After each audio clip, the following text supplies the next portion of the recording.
Pelajar SMA tewas diduga dianiaya polisi. Duga mendalam menyelimuti Kabupaten Asahan, Sumatera Utara.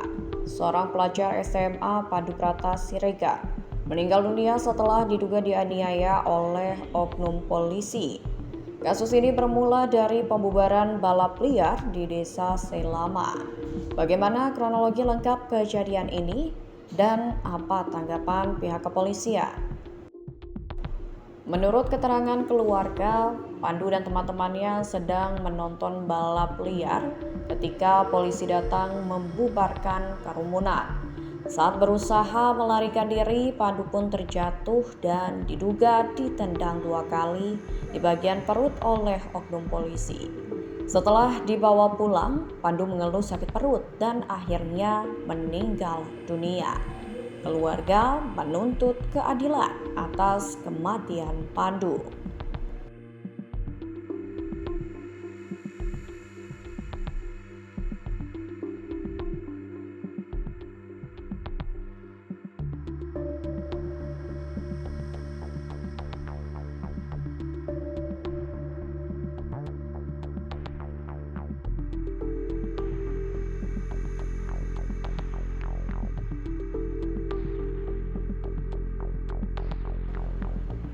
Kasih Humas Polres Asahan, Ibtu Anwar Sanusi, membenarkan adanya penangkapan Pandu dan teman-temannya.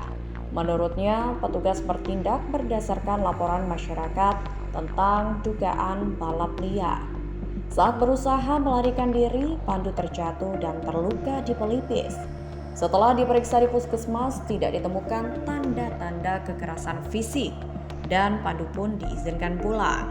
Namun keluarga korban membantah dan menyatakan Pandu mengeluh sakit perut.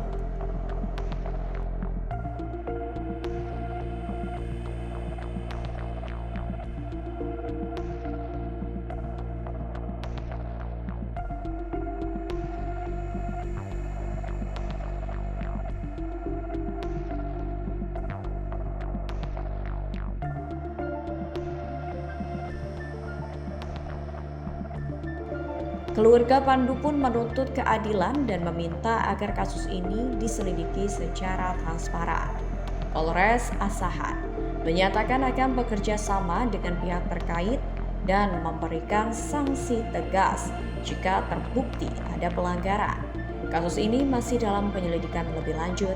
Mari kita kawal kasus ini hingga tuntas.